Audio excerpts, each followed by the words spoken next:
When it came to the company's 25th anniversary celebration, I decided to dress up and attend the event with my husband. However, Logan scolded me for my idea. What's the point of a housewife like you being there? Tonight, all the big shots from the business world will be there and you don't even speak French. Don't embarrass me for God's sake. Reluctantly, I had no choice but to give up the idea. The next day when I turned on the TV, I saw the company's gala from the night before being broadcast. Logan, impeccably dressed in a suit, looked like he was having the best time of his life, a wide smile on his face. By his side was a young woman, impeccably styled, fluently conversing with the business tycoons in French on his behalf. The headline at the bottom of the screen read, "Chairman of Mattel Group attends 25th anniversary event with his wife." I couldn't help but stare at the bold "wife" in the headline. A wave of sadness washed over me and I couldn't help but mock myself in silence. She's the wife. Then what am I? Few days before, while tidying up in my study, I accidentally came across the invitation to the company's anniversary event. It read, "We sincerely invite the chairman and his wife to attend." It hit me all at once. Somehow I had been a housewife for 20 years without even realizing it. I thought about putting the invitation away, but then I hesitated.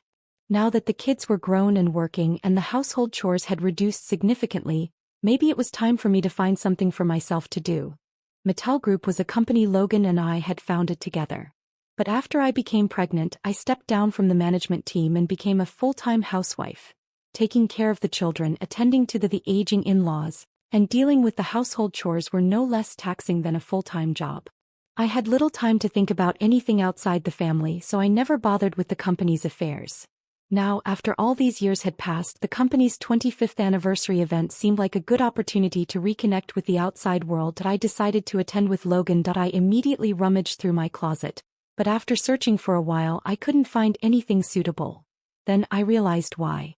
Beautiful clothes were often inconvenient to move in.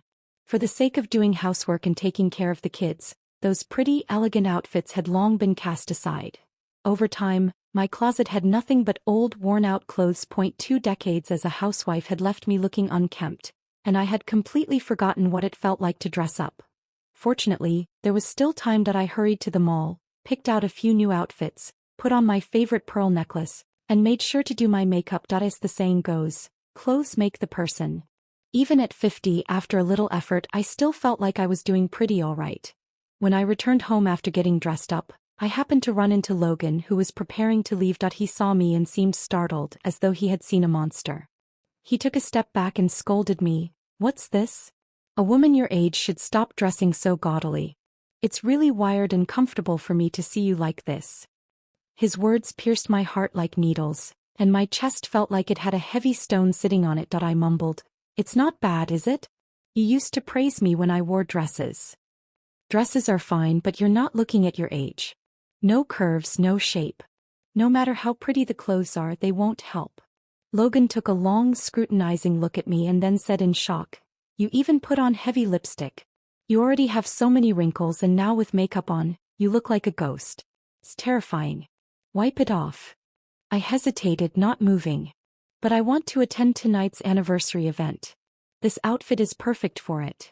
Logan didn't hesitate for a second. "What do you want to go for? Tonight it's all the big names in the business world. You're just a housewife and you can't even speak French. You'll embarrass me." I wanted to argue, but when I opened my mouth I found I couldn't say a single strong word. For 20 years, besides housework and caring for the kids, I had seemed to have learned nothing else.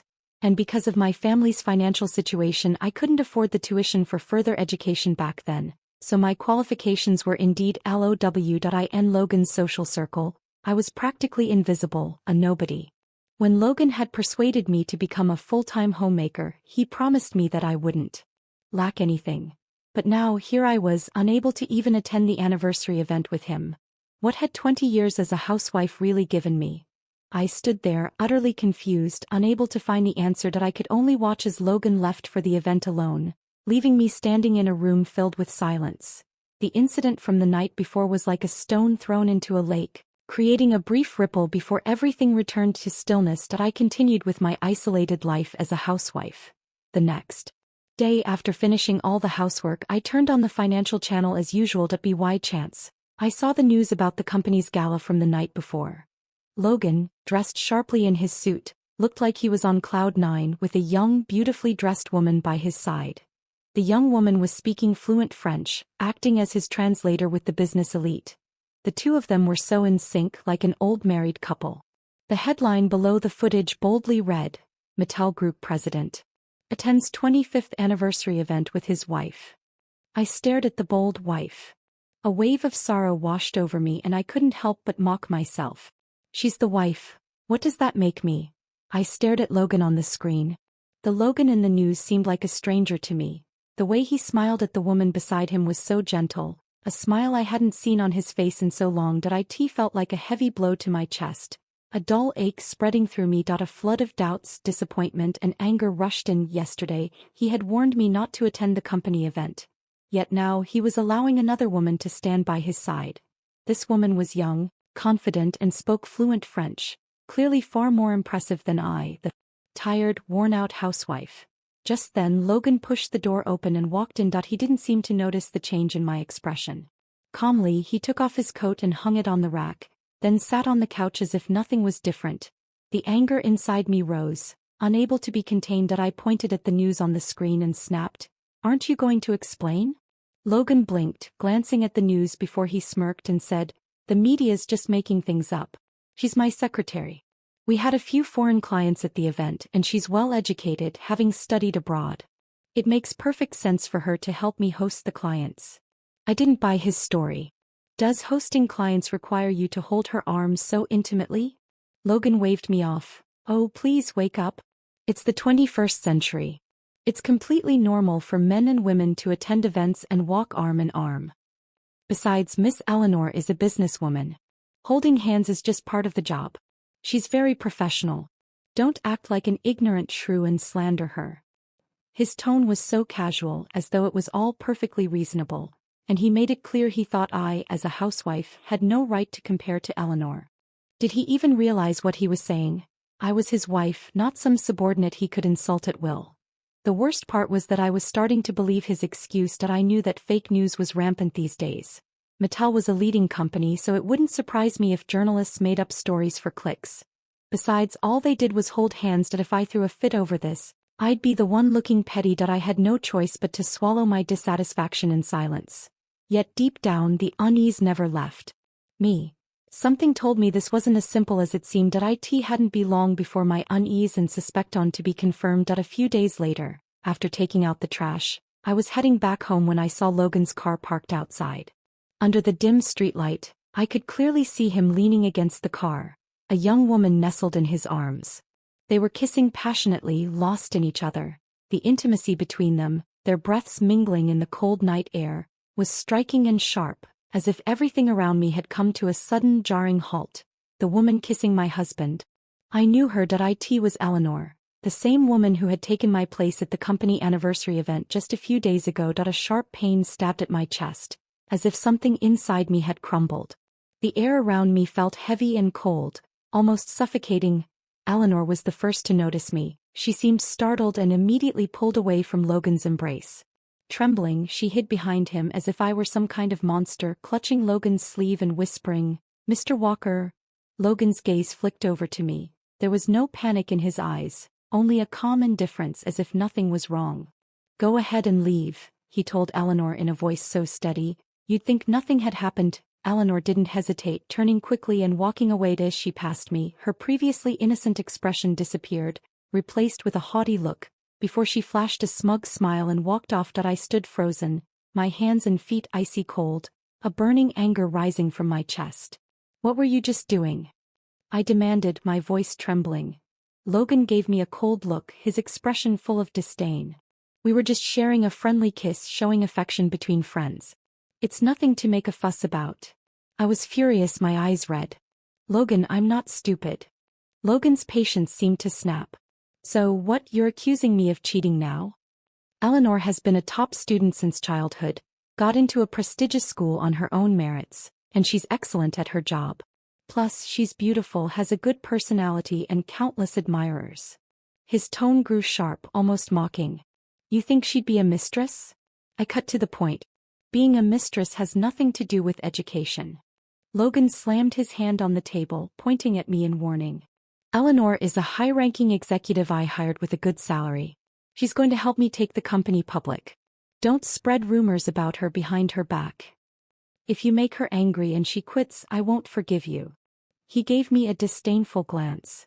You're old enough to be Eleanor's mother.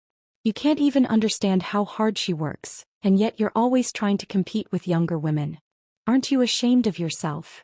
My heart sank into the depths of despair that I remembered when I was pregnant. Uncertain whether to retreat to being a stay-at-home mom, Logan had comforted me so gently. What are you worrying about? We're both working hard for this family. I'm just the one working outside, you take care of the home. How could I ever complain about you? I should be the one worrying about you, resenting me for being a workaholic and neglecting the family. Those sweet words echoed in my mind, but now the cold reality hit me like a slap in the face. All the sacrifices I had made stepping back from my career to take care of the home, those years had been so laughable that in the end, my husband no longer thought I was good enough for him, that I suddenly felt so tired, and I didn't want to keep arguing with the stranger standing in front of me. Logan, let's get a divorce. Logan seemed to find it hilarious, laughing mockingly. You really have no idea, do you? Now you're just following the trend. Divorce? You're a 50-year-old woman. Who would want you after me? Do you really think you're still young? My voice was cold, devoid of any warmth. It doesn't matter if no one wants me. It's still better than dying in this loveless house. Logan's smile immediately froze on his face. He didn't dare to laugh at me anymore. Suddenly it hit him. I wasn't joking this time. I was serious. After that night I was determined to get a divorce. Logan tried to persuade me several times, but when he realized he couldn't change my mind, he called our son Owen back home to talk me out of it. Owen had just graduated from college this year and was working at Logan's company. He rented an apartment near the office to make it easier for work, so he wasn't living at home. The moment he walked in, he rushed to my room and asked, "Mom, are you really going to divorce Dad?" I didn't answer, continuing to pack my things, preparing to move out. Owen saw the suitcases scattered around the room and knew I was serious. He anxiously said, "Mom, you can't be this selfish. If you get a divorce, what am I supposed to do? I just joined the company, my position isn't stable yet. How can I take over Dad's business in the future?" I let out a cold laugh. He was definitely Logan's son, cold-blooded and self-centered, just like his father. No matter what happened, the only thing they cared about was their own interest, and I was so unlucky to have met these kinds of people. It's me getting a divorce, not me cheating. Don't worry, you'll always be Logan's son. Just hold on to his leg tightly, the wealth and power will be yours. Mom, that's not what I meant, Owen quickly explained. Seeing that I wasn't responding, he grew more frustrated, scratching his head, then blurted out, "You're going through with this divorce now, aren't you just giving Eleanor what she wants?" I stopped what I was doing, staring at Owen. The incident had happened so suddenly that I didn't have time to tell him about Logan's affair. But now he knew about Eleanor. In a cold voice I asked, "You knew your dad was cheating this whole time? And you've been helping him hide it from me?" Owen instantly regretted what he said and quickly covered his mouth. He didn't dare look me in the eye as he spoke quietly. "What good would it do to tell you? Are you really going to divorce him now? A woman of 50, what can you even do after a divorce?" I threw the clothes I was holding on the floor in frustration and shouted, "If it weren't you forcing me to be a stay-at-home mom when I was pregnant, I would have been an executive at the company by now. What does 50 have to do with it? I may be getting older, but I'm not dead. 50 is the age to still make my mark. I have hands and feet. As long as I have confidence, starting a business again isn't impossible." Owen angrily slammed his fist on his leg and said, "If you divorce, you'll have nothing.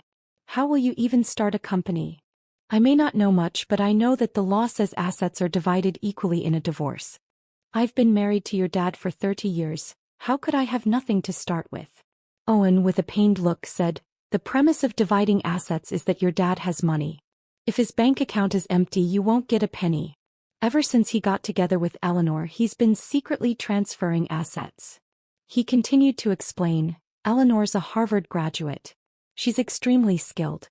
Your dad's shares in the company have already been transferred to an offshore company with her help.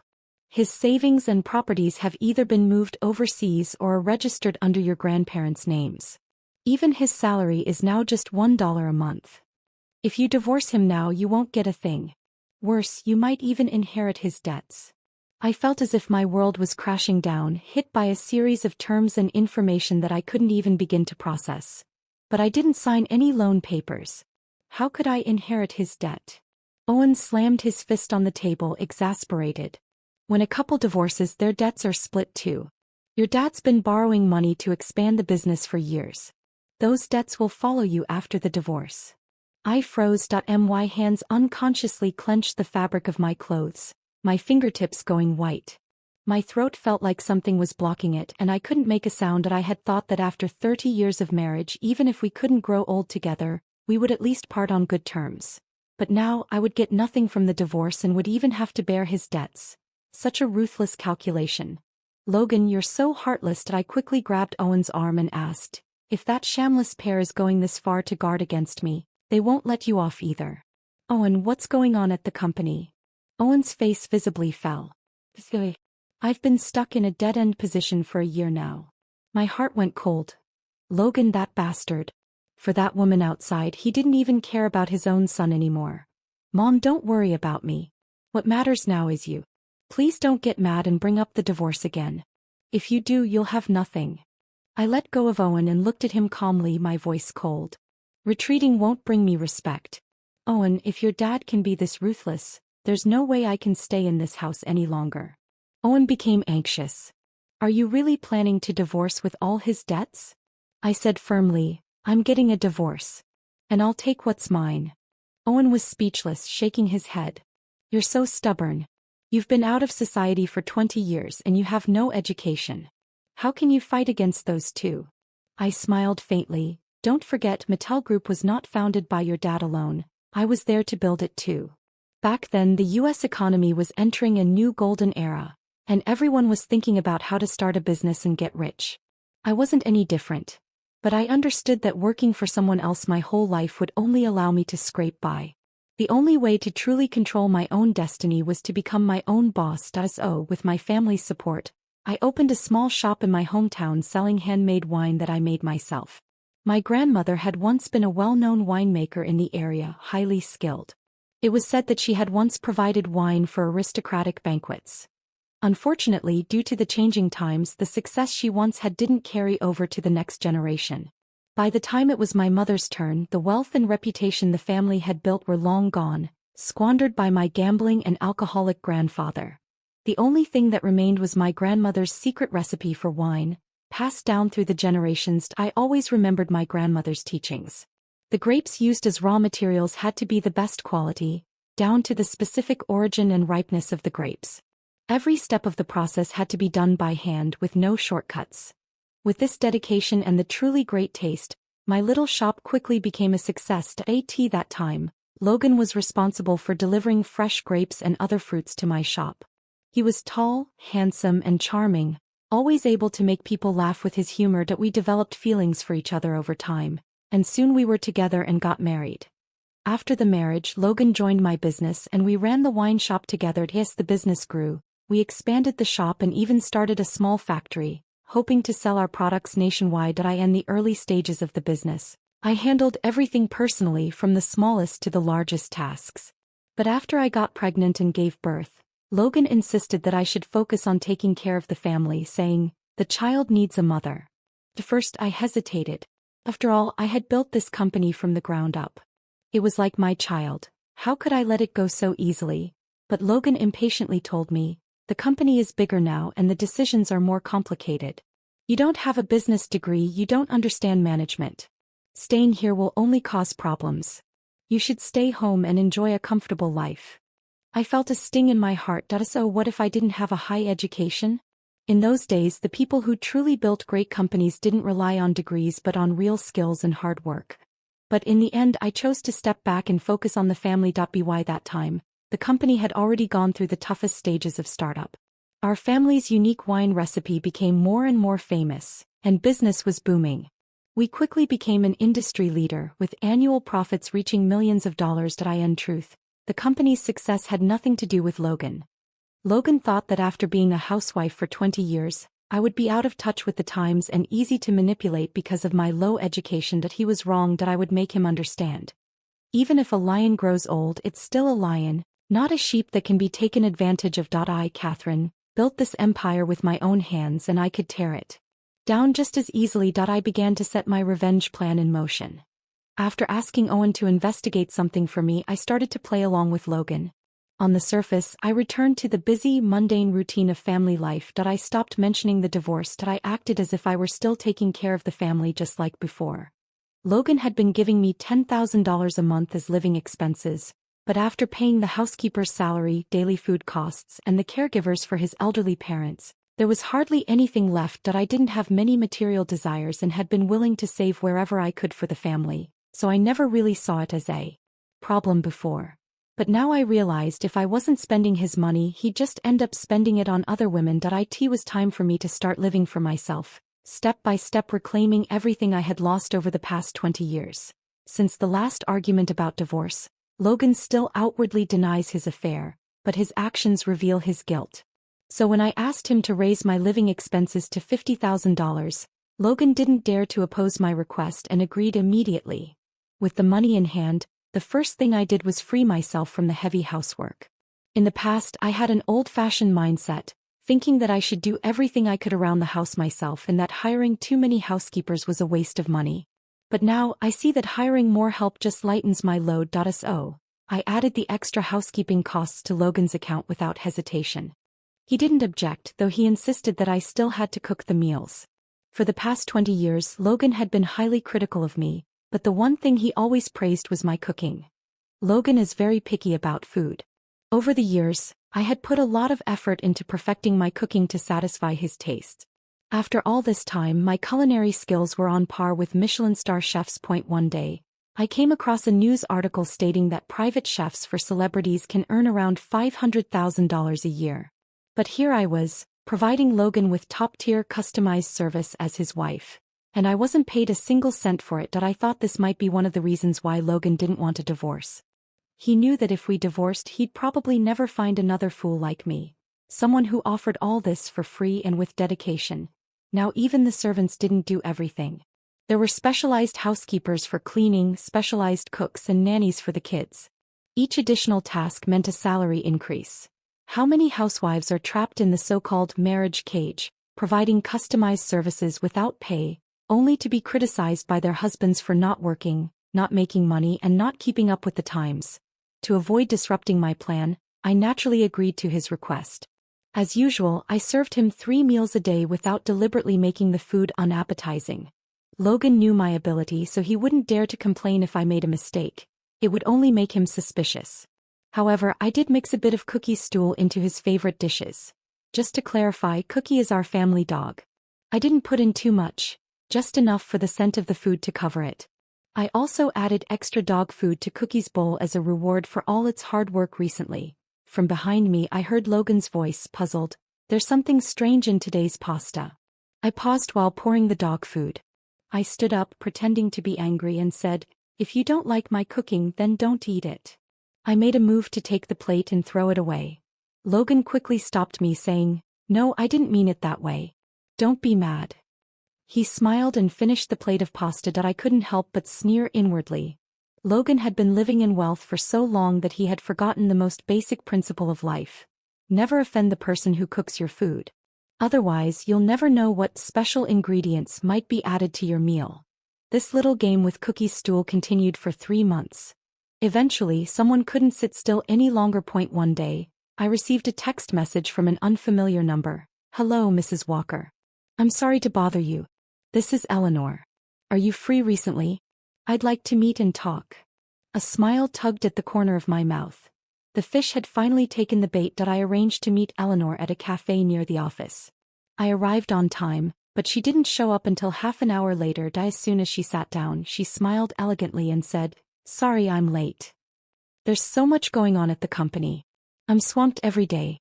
Unlike you, a housewife who just sits around drinking tea and has all the free time in the world." I was struck by the assumption. Not only Logan but even outsiders thought that being a housewife meant idleness, that it was somehow inferior to having a real job. In the past I might have cared about such remarks, but now I couldn't care less. Being a housewife is a profession too, just like white-collar workers, blue-collar workers, or any other job that keeps society functioning. There's no hierarchy of professions. What really has a hierarchy are people who look down on others through tinted glasses. I calmly replied. Eleanor, you must have another reason for asking me out, right? Well, a wife finds her husband kissing another woman at the doorstep and doesn't cause a scene. You don't seriously think I was the one who seduced him, do you? Eleanor said with a smug grin. I followed her words without missing a beat. Go on. Eleanor chuckled with pride. That night it was actually Mr. Walker who initiated things. He was drunk and insisted I take him home. When we got to the house, he suddenly pulled me into a hug and kissed me wildly, saying how much he liked me. I wanted to push him away, but then I saw how passionate Mr. Walker was about me, she said, adjusting her hair and feigning shyness. I suddenly felt sorry for him. A CEO of a company getting so worked up over a kiss. His wife must not take care of him at all. What kind of emotional abuse has he been suffering at home? Despite her bragging tone, my expression remained calm.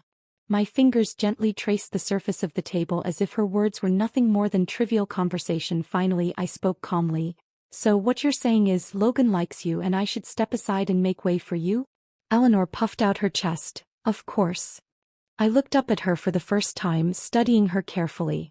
She was dressed head to toe in designer labels, the epitome of a rich girl's style. With arms crossed and back straight, her obsidian-like eyes radiated vitality and ambition. Young, beautiful and highly educated, fresh from studying abroad. It was no surprise that Logan was interested in her. But given Logan's wealth, there were plenty of women like her. Why her? As I looked into Eleanor's eyes, I could clearly see the ambition she was trying to hide. Suddenly, everything clicked. Logan's taste hadn't changed one bit. This girl was a mirror image of who I had been when I was younger. When we first married, Logan was handsome, a graduate of Northwestern University with professor parents. I was just a high school graduate and my parents ran a small coffee shop. His background was far superior to mine. Logically, I had no business being with him. I had asked him back then what he liked about me when he confessed. He had smiled, ruffled my hair, and his eyes had sparkled like they were filled with stars. He had said he liked the boundless ambition in my eyes. And yet, this same man, after we married, urged me to abandon that ambition and focus on raising children and managing the household for the sake of our family. Wasn't that hypocrisy? He married a shining woman, then shackled her with children and housework. And when she grew older, he discarded her to find a younger version. I couldn't help but laugh softly. This time I wouldn't let anything hold me back. I would live for myself. Eleanor continued. As a housewife, not only can you not help him with his work, but you also can't satisfy him in other areas. You might as well leave him now before you become the joke of the town. I placed my cup down and smiled slightly. It seems like you're quite confident in your abilities. She scoffed. Of course. I'm young, highly educated and skilled. What Mr. Walker needs is someone like me. You, on the other hand, a divorce would be good for you too. Everyone would be better off. I replied coolly. Wouldn't that be a bit of a hardship for you? You'd be working at the company during the day and sleeping with your boss at night. You'd essentially be working 2 jobs. Wonder if you can collect 2 salaries. Eleanor slammed her hand on the table in frustration, but remembering the real reason she was here, trying to force me to initiate the divorce, she calmed down and said, "This is none of your concern." Seeing that the moment had come, I took out a voice recorder and placed it on the table. I've recorded our conversation just now. Eleanor's eyes widened in surprise and she sneered, "You dare to threaten me? You're truly foolish. You think just because you post this recording online, you can manipulate public opinion and use social media to bully me, thereby keeping your position as the wife." I smiled, undeterred by her words. "No, you're completely wrong. I don't need to post it online. I only need to show it to one person." Eleanor's eyes narrowed in suspicion. "Who?" I slid a photo across the table to her. She picked it up and the color drained from her face. Her hand trembled as she held it. I smiled victoriously. "So how about now?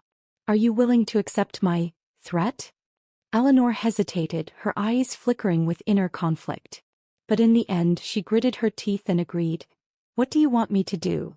I answered directly, "I need you to convince Logan to sign the divorce agreement I've prepared." Eleanor stared at me in shock, a fleeting glimmer of excitement flashing across her face. "You want a divorce?" She must have assumed that I pulled out the recorder to threaten her into leaving Logan. I gave a meaningful smile. You know why I wasn't angry when you started provoking me earlier? Logan's 50 now. He's no good in that area anymore. He can only fool young girls like you. A woman like me with stronger needs has long wanted to kick him out. Eleanor gritted her teeth. You really are something. I grabbed my bag, preparing to leave. Before I went, I looked down at Eleanor from above. Thanks for the compliment. Oh, and by the way, you can pay for the coffee today. Thanks for the treat. With that, I left, walking away with the poise of a victor. Behind me, Eleanor was fuming in rage. With Eleanor now on my side, I prepared the divorce agreement and officially presented it to Logan. This time, with Eleanor whispering in his ear, Logan didn't put up any resistance and signed the divorce papers without hesitation. Logan had always been clever when it came to his finances. His decision to transfer assets was a clear sign that he didn't want me to walk away from the divorce with his money. I knew that simply pushing for more wouldn't work out in my favor. So, after some careful consideration, I settled on a compromise. A $1.5 million alimony settlement. It wasn't a large sum, certainly not enough to make Logan flinch. But it was enough for me to start over. The rest I would take back piece by piece. After the divorce, I quickly moved out of the house I had lived in for so many years and rented a small place. I was determined to use the $1.5 million as seed money to start my own business again. This time I would take it slow and steady. No rushing into factories or large-scale companies. I would begin as I had before, with a small shop selling homemade wine, building my reputation before expanding. When Owen found out I planned to open a shop, he was immediately against it. But after realizing he couldn't change my mind, he grudgingly quit his job at Mattel and offered to help me. I had been hesitant. Divorce was a personal matter and I didn't want to drag Owen into it. Though I had plans for my business, I couldn't guarantee success anytime soon, and I didn't want Owen to suffer along with me. But to my surprise, Owen insisted, rather than going back to Eleanor and working under her, I'd rather work for you. At least I'll be able to truly help. With that, he took over the task of washing vegetables, diving into the work with determination. Watching Owen work so hard warmed my heart. My years as a housewife weren't without their value. At least I had raised Owen well and he was willing to support me now. With his help, the shop quickly came together. As I had expected, when you put your heart into your product, the customers will see it. Using my grandmother's secret recipe and carefully sourced ingredients, along with Owen's clever ideas to promote the store, business took off. By the time we opened each day, there was already a long line outside the door. Within an hour, the freshly made wine was sold out. Many customers had to leave disappointed, only to come back earlier the next day to try again. As word of our product spread, I discussed with Owen the idea of expanding our reach. We hired a professional team to help design our branding, and Owen set up a few online stores to increase pre-orders. We also decided to hire more people to help increase production without compromising quality. As we ramped up production, sales skyrocketed, and with it, the workload. I was busier than ever. Every day in the shop felt like running a marathon, and there were times when I felt like I couldn't catch my breath. But it was different now. When I used to be busy at home, I felt a sense of emptiness, like I was stuck in a life with no future. Now I was earning money with my own hard work, doing what I loved, and dreaming of a future that was entirely mine to shape. I could finally announce to the world that 50 wasn't old at all. With persistence, anyone could build something from nothing. And this was just the beginning. The business had been booming for over a year now. That night, after going over the accounts with Owen, he looked at me in surprise and said, "Mom, our monthly net profit is already $30,000. I didn't expect selling homemade wine could be this profitable." I corrected him, "It's our family's homemade wine that's making the money. Have you seen how many other places around our vineyard have opened up selling homemade wine? Their businesses aren't doing well at all." "Mom, I've always wondered, aren't the recipes for the homemade wine the same as Dad's company? How come yours is selling so well? Did you change the recipe?" he asked. "It's not that I changed the recipe, it's your dad who changed it. Once people get rich, they tend to get carried away. The success of Mattel Group was built on our family's homemade wine recipe. But Logan believed it was his management skills that made the company strong. Later, to make the financial reports look better, he cut costs by replacing the high-quality ingredients I had painstakingly sourced with cheaper alternatives. When I found out and confronted him about it, he said, "It's not like the customers will taste the difference. Why bother using such good ingredients? But what I know for sure is that sincerity is what matters most in winemaking. Capitalism has no limits when it comes to making money. Today they'll swap in cheaper grapes to cut costs. Tomorrow they'll use grapes that are past their prime. Not only is this bad for others, but it's also bad for themselves. Then Logan grew even more ambitious. He wasn't satisfied with traditional production and sales anymore. His new dream was to take the company public and make a huge profit. The reason I had Eleanor persuade him to divorce me was that once the company went public, he wouldn't be able to hide his assets anymore, and I'd be entitled to nearly half of the company's market value. That's when Logan made the decision to divorce me. Before the divorce papers were even finalized, I heard that Mattel Group's sales had dropped year after year. His arrogance had eventually led to his downfall. But it turned out that his failure worked in my favor. If he hadn't messed up so badly, my wine business wouldn't have taken off so quickly after I left him. I found my footing again. Life got better and better. One day, Owen came running to me excited. "Mom, I heard Dad recently fired all the senior employees at the company." Frowned. "Why did he fire them? Did they do something wrong?" "They didn't do anything wrong. Dad's obsessed with taking the company public, but the sales have been dropping every year. He couldn't figure out why, so to make the financial reports look better, he had no choice but to lay people off." Owen continued, analyzing the situation. "These senior employees have been with the company from the beginning. They're high-paid, low-education people that Dad has never liked. This was the perfect chance for him to get rid of them." I couldn't help but laugh at Logan's naivety. These employees were the first ones I personally hired when Mattel was just starting out. They were capable, driven people who had stuck with Mattel through thick and thin. They had witnessed all the ups and downs, and they were the backbone of the company now. Cutting them was like cutting into the company's very heart. I turned to Owen and said, "You should have their numbers, right? Call them up and tell them to come work for us tomorrow." Owen blinked his big innocent eyes and asked, "Mom, what do you want to do?" I lifted my chin confidently. "I'm building my own trusted team. We're going big now."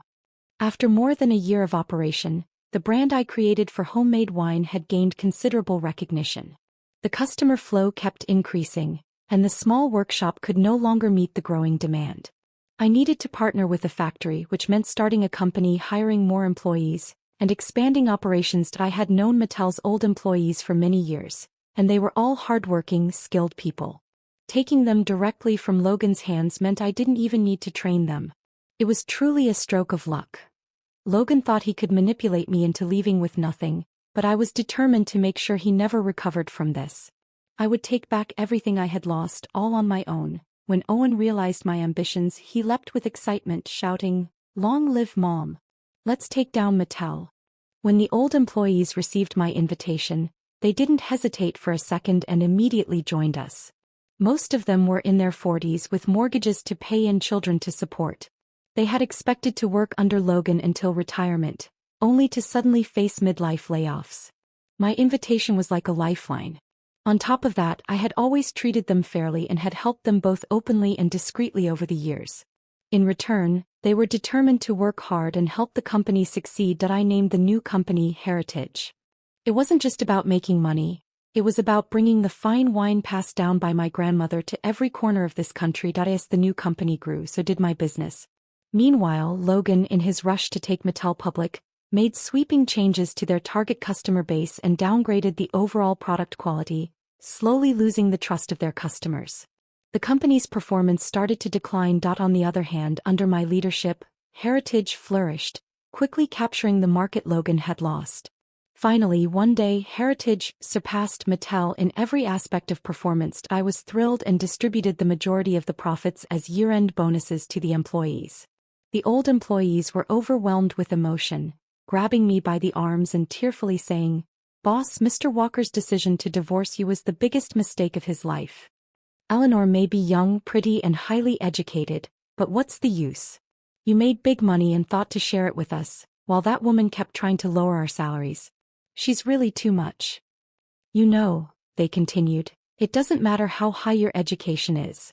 What truly matters is having a kind heart." When I divorced Logan, my plan was always to bring down his company. Over the past year, I've naturally been keeping a close eye on his situation. Right after our divorce, Logan married Eleanor. Post-marriage, she became even more active in offering advice to help Logan take Mattel public. However, Mattel's performance had been declining for years, and Eleanor's suggestions could never address the fundamental issues. Meanwhile, my company had been eyeing their market and gradually taking over what once belonged to Mattel. With external pressure from my company and internal mismanagement, Logan's dream of going public was completely shattered.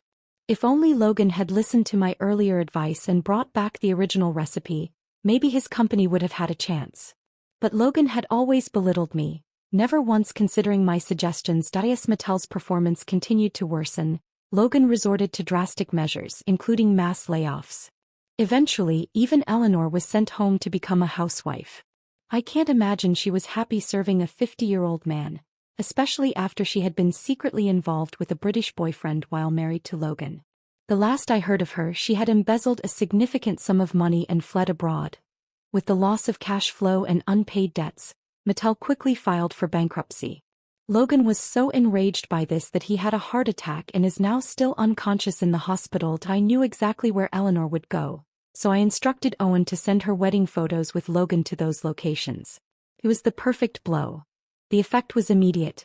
Within a few days I received an overseas call. As soon as I answered, Eleanor's frantic voice came through the line. "You damn woman. You're going to hell for this." Feigning confusion, I replied, "What's wrong, Eleanor? Did your boyfriend not like your wedding photos? Stop pretending. We had an agreement. I helped you convince Logan to sign the divorce papers, and you promised you'd keep it a secret. But you told Noah everything. You broke your word and now you'll pay." I shrugged nonchalantly. "Eleanor, I didn't break the agreement.